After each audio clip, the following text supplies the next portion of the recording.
So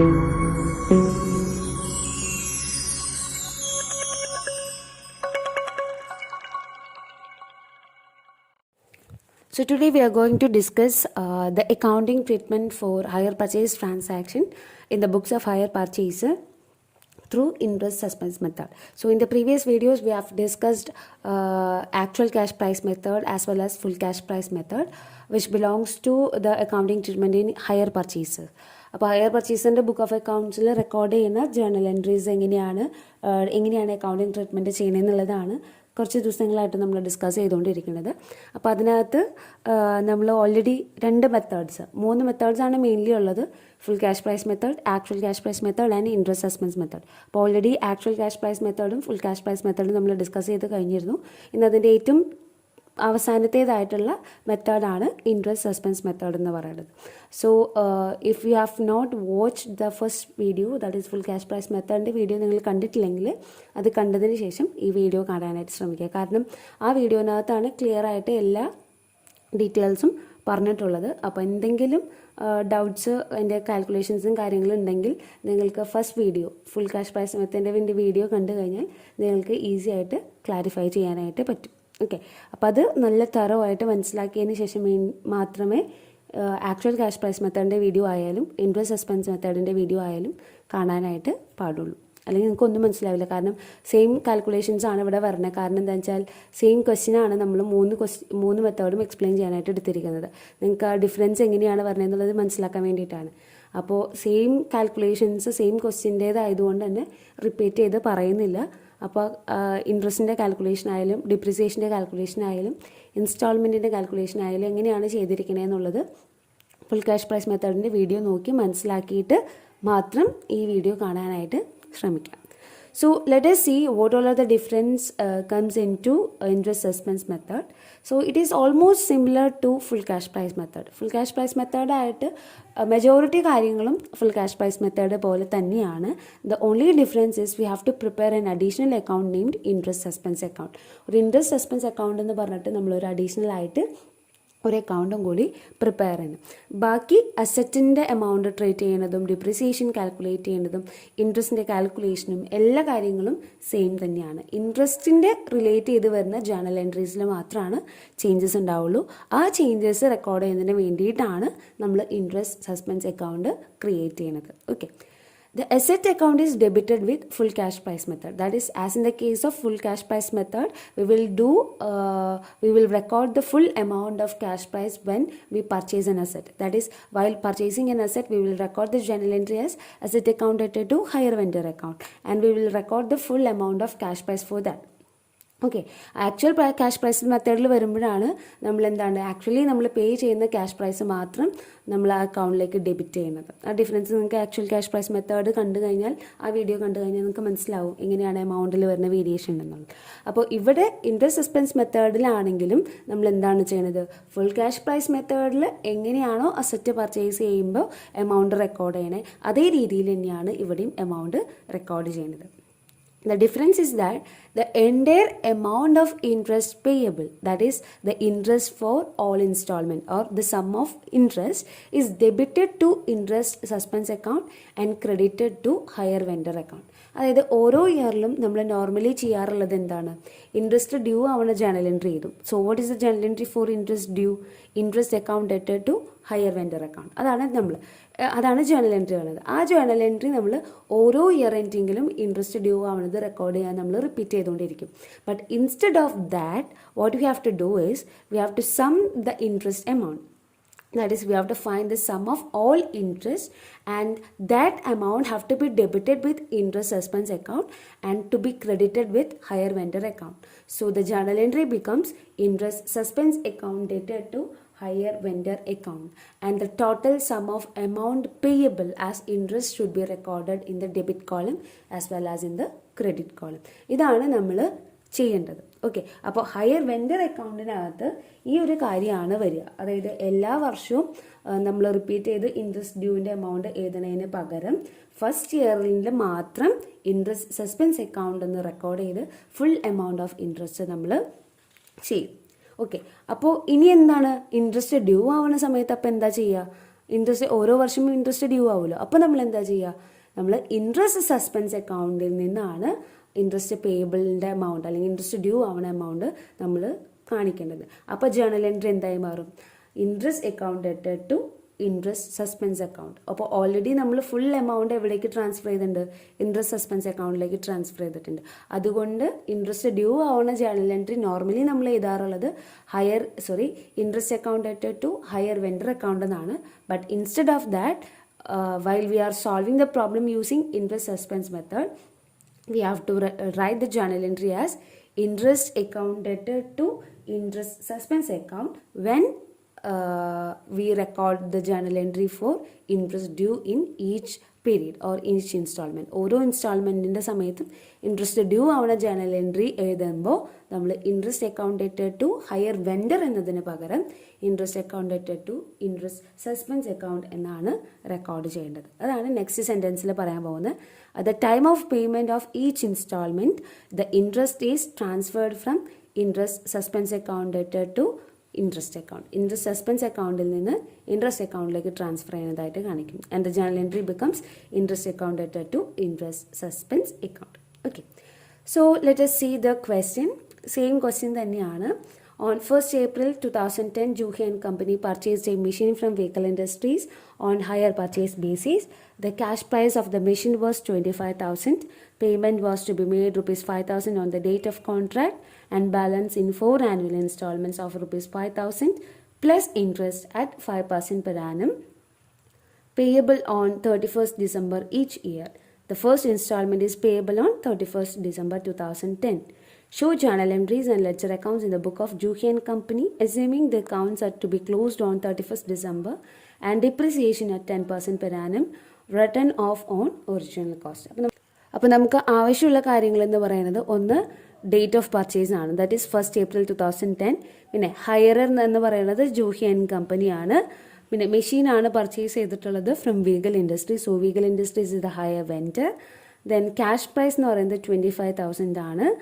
down payment ആയിട്ട് വരുന്നത് 5,000 ആണ്. റേറ്റ് ഓഫ് കോൺട്രാക്ട് എന്ന് പറയുമ്പോൾ അത് ഡൗൺ പേയ്മെൻ്റ് ആണ്.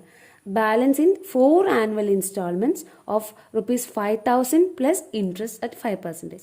അപ്പോൾ 5,000 പ്ലസ് ഇൻട്രസ്റ്റ് എന്ന് പറയുമ്പോൾ 5,000 എന്ന് പറയുന്നത് ക്യാഷ് പ്രൈസും ഇൻട്രസ്റ്റ് നമ്മൾ അഡീഷണലി നമ്മൾ ചെയ്യേണ്ടതാണ്. ഓൾറെഡി നമ്മൾ മുന്നത്തെ വീഡിയോയിൽ ഡിസ്കസ് ചെയ്തിട്ടുള്ള കാര്യങ്ങളാണ് കേട്ടോ.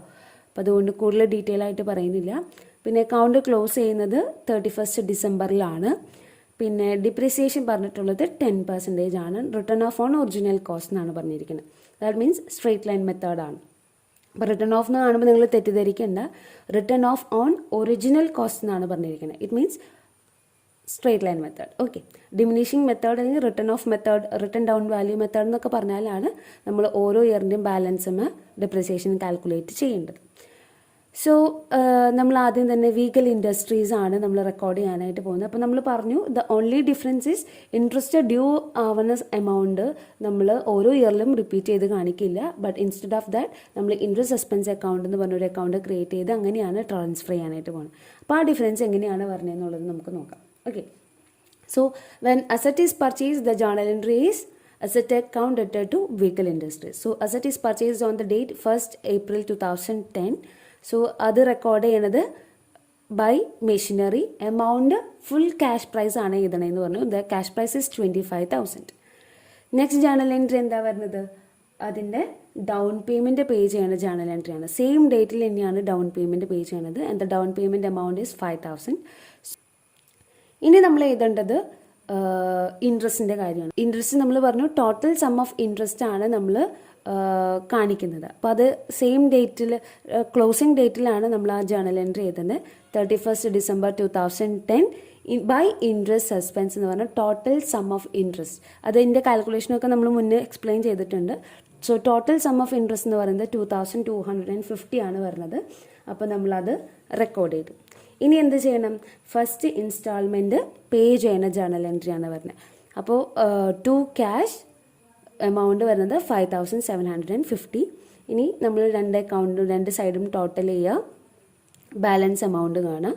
ബാലൻസ് എമൗണ്ട് വരുന്നത് 16,500 ആണ്. അത് നെക്സ്റ്റ് ഇയറിലേക്ക് ക്യാരി ഡൗൺ ചെയ്തേക്കാം.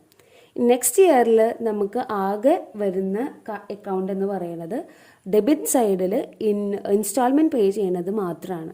കാരണം ഇൻട്രസ്റ്റ് സസ്പെൻസിൽ നമ്മൾ ഫുൾ ഇൻട്രസ്റ്റും നമ്മൾ അവിടെ കാണിച്ചിട്ടുണ്ട്.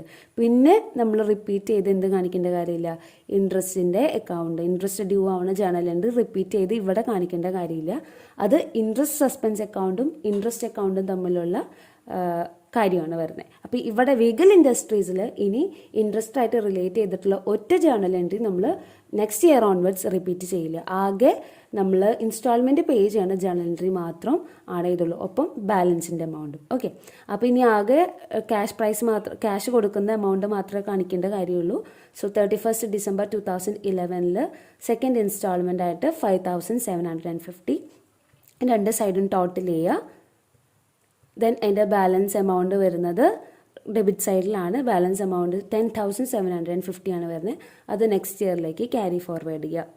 വീണ്ടും അവിടെ 2012 നമ്മൾ കൊടുക്കേണ്ട ഇൻസ്റ്റാൾമെൻറ്റ് 5,500 ആണ് വരുന്നത്. So 31st December 2012 cash 5,500. വീണ്ടും എഗെയിൻ രണ്ട് സൈഡും ടോട്ടൽ ചെയ്യുന്നു, ബാലൻസ് കണ്ടുപിടിക്കുന്നു. ബാലൻസ് എമൗണ്ട് വരുന്നത് 5,250 ആണ്. അത് നെക്സ്റ്റ് ഇയറിലേക്ക് ഓപ്പണിംഗ് ബാലൻസ് ആയിട്ട് ബോ ഡൗൺ ചെയ്ത് നെക്സ്റ്റ് ഇയറിൽ ഫൈനൽ ഇയറിൽ ഫോർത്ത് ഇൻസ്റ്റാൾമെൻറ്റ് പേ ചെയ്യുന്നത് 5,250 ആണ്. 5,000 ക്യാഷ് പ്രൈസും 250 ഇൻട്രസ്റ്റും ആണ് വരുന്നത്. അപ്പോൾ ക്യാഷ് പേയ്മെൻറ്റ് ടു ക്യാഷ് 5,250. ഇനി ഇവിടെ നമുക്ക് ബാലൻസ് ചെയ്യേണ്ട കാര്യമില്ല, കാരണം 4 ഇൻസ്റ്റാൾമെൻറ്റിൻ്റെ പേയ്മെൻറ്റ് കഴിയുമ്പോൾ നമുക്കറിയാം ബാലൻസ് എന്ന് പറയുന്നത് 0 ആണ്. ഇനി ഒന്നും നമുക്ക് കൊടുക്കാനില്ല. അപ്പോൾ രണ്ട് സൈഡും നമ്മൾ ടോട്ടൽ ചെയ്യാം. അപ്പോൾ ഇതാണ് വീഗൽ ഇൻഡസ്ട്രീസ് അല്ലെങ്കിൽ ഹയർ വെൻഡർ അക്കൗണ്ടിൽ വരുന്ന ഡിഫറൻസ് എന്ന് പറയുന്നത്. ഫുൾ ക്യാഷ് പ്രൈസ് മെത്തേഡിലാണെന്നുണ്ടെങ്കിൽ ക്രെഡിറ്റ് സൈഡിൽ എല്ലാ പ്രാവശ്യം ബാലൻസ് ബ്രോഡ് ഡൗൺ എഴുതി കഴിഞ്ഞതിന് ശേഷം നമ്മൾ ഇൻട്രസ്റ്റ് എന്ന് പറഞ്ഞിട്ട് ഓരോ വർഷത്തെയും ഇൻട്രസ്റ്റ് കാണിക്കണമായിരുന്നു. പക്ഷേ ഇവിടെ അത് കാണിക്കേണ്ട, എല്ലാ വർഷത്തെയും ഇൻട്രസ്റ്റും കൂടി ടോട്ടൽ ചെയ്ത് ഏറ്റവും ആദ്യത്തെ വർഷം നമ്മൾ ഇൻട്രസ്റ്റ് സസ്പെൻസ് അക്കൗണ്ട് എന്ന് പറഞ്ഞ് ക്രെഡിറ്റ് സൈഡിൽ എഴുതി അവസാനിപ്പിക്കും. Okay, the next account that we have to prepare is interest suspense account. So at the beginning of the first year we have written a journal entry like interest suspense account dated to vehicle industries in order to show the total sum of payable amount of interest. Okay, അപ്പോൾ അതിൻ്റെ same opposite recording നമ്മളിവിടെ interest suspense അക്കൗണ്ടിൽ കാണിക്കണം. So the journal entry is interest suspense account dated to vehicle industries. So we have already recorded the journal entry in the vehicle industries account. So the same transaction have to be recorded in interest suspense account also. So in the debit side it becomes to vehicle industries amount 2,250. Okay, so the next journal entry related with interest suspense account is the journal entry for interest due. So when interest due, the journal entry becomes interest account dated to interest suspense account. So on the credit side of interest suspense account, we have to write as by interest, and the amount should be recorded as the first year's interest. First year's interest is amount 750. So there is no other accounts or no other transactions to be recorded in interest suspense account for the first year. So we have to total that both sides and we have to find the balance. So the balance amount is 1,500. The same amount have to be brought down to the next year. So the opening date will be 1st January 2011 to balance brought down amount 1,500. So the second year onwards, we have to record only the transactions related with interest due. Okay, so the second year's interest is again 750, and the date for recording the journal entry for interest due is 31st December 2011, and by interest the amount 750. So again we have to total the account because there is no other account is related with interest suspense account in the second year. So we have to total both sides and find the balance. So the highest figure is 1,500. We have to record that in both sides, and the balance amount is 750. So the same amount have to be brought down to the next year as opening balance, and the date is 1st January 2012 to balance brought down amount 750. And the next journal entry related with interest suspense account in the third year is again the interest due for the third year. So on 31st December 2012, by interest, the interest for the third year is rupees 500. So it should be recorded in the credit side. Again we have to total both sides, and the amount of total is 750, and the balance is 250. Okay, balance 250 ആണ്. So we have to record the same amount as opening balance for the 4th year on the date 1st January 2013. Balance brought down as 250 and the amount of interest for the 4th year is also 250. So by interest amount 250 and there is nothing to find balance, so we have to total both side and the total amount is 250. അപ്പോൾ ഇങ്ങനെയാണ് interest expense account അവസാനിക്കുന്നത്. Okay, അപ്പോൾ hire vendor അക്കൗണ്ടിൽ ഓരോ ഇയറിലും interest due ആവുന്ന journal entry എഴുതുന്നതിന് പകരം അത് നമ്മൾ റെക്കോർഡ് ചെയ്യുന്നത് എവിടെയാണ്? ഇൻട്രസ്റ്റ് സസ്പെൻസ് അക്കൗണ്ടിലാണ്. ഓക്കെ, അപ്പോൾ ഇൻട്രസ്റ്റ് സസ്പെൻസ് അക്കൗണ്ടിൽ ആദ്യം വരുന്നത് ടോട്ടൽ സം ഓഫ് ഇൻട്രസ്റ്റ് നമ്മൾ ഹയർ വെൻഡറിൻ്റെ അക്കൗണ്ടിലേക്ക് ക്രെഡിറ്റ് ചെയ്ത എമൗണ്ട് വരും. അതുപോലെ ക്രെഡിറ്റ് സൈഡിലാണെങ്കിൽ എല്ലാ വർഷവും ഓരോ വർഷത്തെ ഇൻട്രസ്റ്റ് ഡ്യൂ ആവുന്ന ജേണൽ എൻട്രി എഴുതണം. മെഷീനറി അക്കൗണ്ട് അല്ലെങ്കിൽ അസറ്റ് അക്കൗണ്ട് നമ്മൾ ഫുൾ ക്യാഷ് പ്രൈസ് മെത്തേഡിൽ എങ്ങനെയാണോ പ്രിപ്പയർ ചെയ്യണത് അത് സെയിം അക്കൗണ്ട് തന്നെയാണ് വരുന്നത്. അപ്പോൾ ഫോർ ഇത് കാൽക്കുലേഷൻസ് ഒന്നും ഞാനിവിടെ പറയണില്ല, അത് കൃത്യമായിട്ട് മനസ്സിലാക്കിയവർക്ക് ഇത് മനസ്സിലാക്കാൻ പറ്റുന്നതാണ്. ഓക്കെ, അപ്പോൾ ഇത്രയാണ് ഡിഫറൻസ് എന്ന് പറയുന്നത്. അപ്പോൾ എന്തെങ്കിലും ഡൗട്ട്സ് ഉണ്ടെന്നുണ്ടെങ്കിൽ നിങ്ങൾക്ക് കമൻറ്റ് സെക്ഷനിലൂടെ ചോദിക്കാവുന്നതാണ് കേട്ടോ. അപ്പോൾ ചെറിയൊരു ഡിഫറൻസേ ഉള്ളൂ. ഓരോ വർഷവും നമ്മൾ വീഗൽ ഇൻഡസ്ട്രീസിൽ അഥവാ ഹയർ വെൻഡർ അക്കൗണ്ടിൽ തന്നെ ഇൻട്രസ്റ്റ് അക്കൗണ്ട് ഡ്യൂ ആവണത് കാണിക്കുന്നതിന് പകരം നമ്മൾ എവിടെ കാണിക്കുന്നു? ഇൻട്രസ്റ്റ് സസ്പെൻസ് അക്കൗണ്ടിൽ കാണിക്കുന്നു. ഹയർ വെൻഡർ അക്കൗണ്ടിൽ ഫസ്റ്റ് ഇയറിൽ നമ്മൾ total sum of interest payable മാത്രമാണ് റെക്കോർഡ് ചെയ്യുന്നുള്ളൂ. Okay, so thank you for watching.